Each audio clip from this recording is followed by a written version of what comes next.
Hello, crafty friends. This is Leah Lawson, and welcome back to my channel. Today, I am joining my friends at Altenew in celebration of their November 2025 release for today's video hop. There are $300 in total prizes and tons of inspiration to see, and you can get all of those details in my video description below. So to start my card for today's video, I am grabbing those new Rolling Hills stencils, and we are going to ink blend a really traditional and beautiful fall colored rolling hill. Now I have sped the video up a little bit because I wanted to let you see all of the stencil alignment and the ink blending, but I didn't want to take hours of your time up, so you are going to see the ink blending sped up a little bit, but all I am currently doing is I'm starting with stencil 1 and I am masking off all of those little trees because I want to ink blend the hills first before I add the trees. I want the tree color, to pop up off of those hills. So I'm just taking a little bit of time to mask them and make sure I don't get any ink in those openings for now, and we will come back to all of the trees. So I am starting here with just some matcha tea green for the first set of hills. And then I'm going to come in with some oolong tea at the bottom, which is a nice yellow green. Apparently I have a real tea theme for this first stencil that we are blending. And I am blending a little bit deeper at the base of this stencil opening and then just blending it out to be a little bit softer. I want to just naturally add some gradation here and there to these hills because that is what your eye would see as you are, looking out at all of the landscapes around you. So now I am aligning stencil number 2, and the way that I made this super easy is I just cut my cardstock down to the same size as the stencil. And then I just make a little adjustments here and there for human error because we know that we're not perfect and we do, things can shift or get a little out of alignment here and there. So I masked off all of the trees that I don't want to get ink blended at the current time, and we're going to start coming in here with some swamp green. Now, as I'm blending this stencil, I wanted to give a little bit of tidbit of information for my inspiration behind this. Now, this is a little bit out of my normal color palette. However, we have been driving back and forth to Grizz Games in Missoula all fall long, and the scenery has just changed every single week. Especially with fall, and it's just been such a lovely change. And so I was so inspired by all of the colors that we have seen this fall, and that is where I pulled all of these fun colors from. So that little bit of stenciling there that I did, I used Canyon clay to start bringing in those oranges. I've got the greens, I've got the yellows. I'm starting to bring in those oranges, and now we're going to also add in some reds, but not before I do the top layer in a nice, really light shade of green. For that, I chose aloe vera. So once again, I am just masking off those trees that I don't currently want to blend quite yet. And also just making sure that I won't get that green color ink in the area where I want to add the burnt red.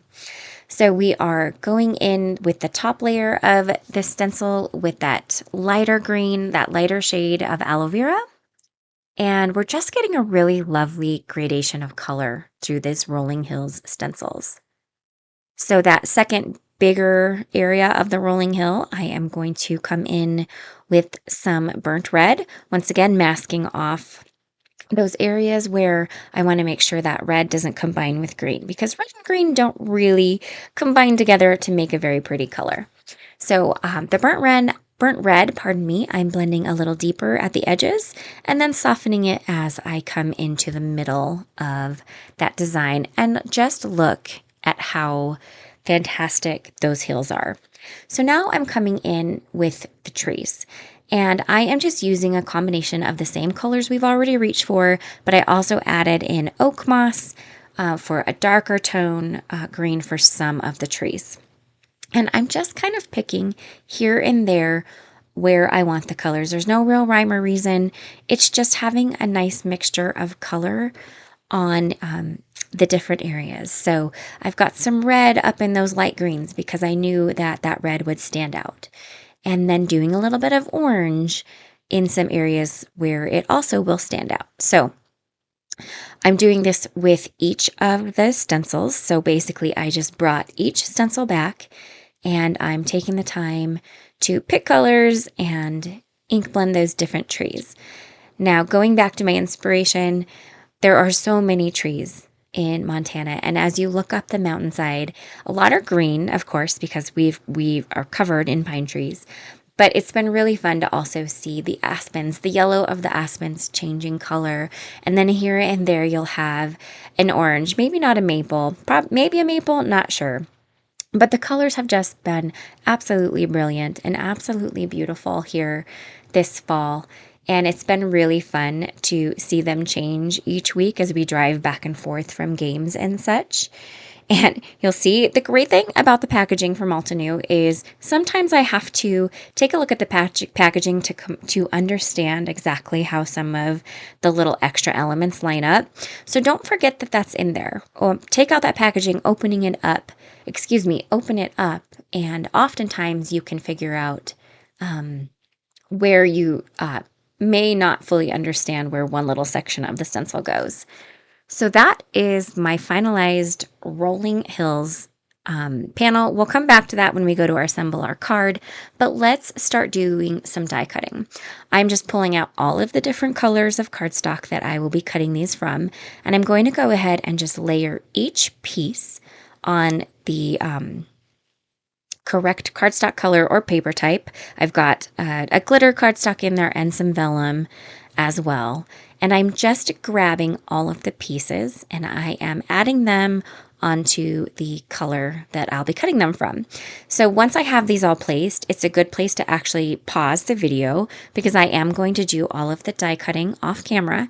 And if you want to die cut along with me, it's a great place to pause. You can look and see what colors I'm using. Of course, you can adapt to your own colors, but that's a great place to pause to do all of your die cutting. I'm also going to go ahead and die cut out my sentiment from the Stylish Greetings as well. I love that thankful sentiment that's included on there. And with the magic of the internet, all of the die cutting is done. Now I'm going to go ahead and use some liquid glue to start assembling this Hazelnut Branch die set. So the green leaf goes on top of what I chose. I chose glitter cardstock. So it goes on top of the glitter cardstock, and then all of those layers adhere to the branch, the element that has the branch. So for me, that is the brown layer. So you've got a nice layered branch here. It's nice and sturdy with all of the layers of those leaves.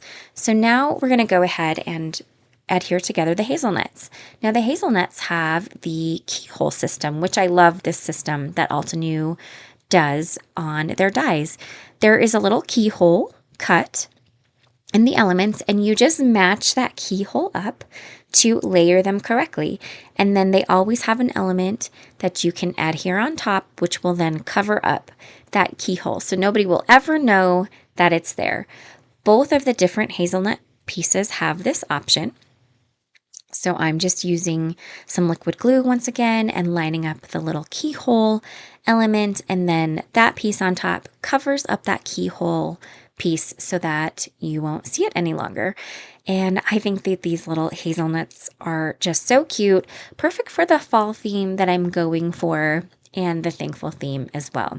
Finally, I need to stack and glue together my sentiment. I cut 2 layers from white cardstock and then 1 layer from some glitter cardstock.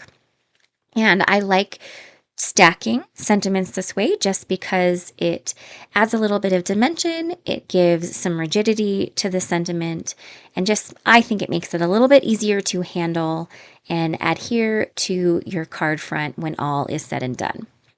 So once that's all, feels like I've got it lined up and glued together properly, finally I did cut the shadow layer from some vellum And so I'm going to go ahead and glue that whole stacked and glued piece to the shadow layer, and it will just help separate it from the background and really make that glittery, thankful sentiment pop. So we've got our die cutting done now. So up next, this is a sentiment set, pardon me, a sentiment from one of the kits from September. And I thought that this sentiment was a really perfect addition to the thankful sentiment, the blessed to have a friend like you. I think it's just a perfect little added addition. So now that we have done all of the pieces, it's time to just start assembling. So I am layering that Rolling Hills ink blended panel to my card front with some foam adhesive.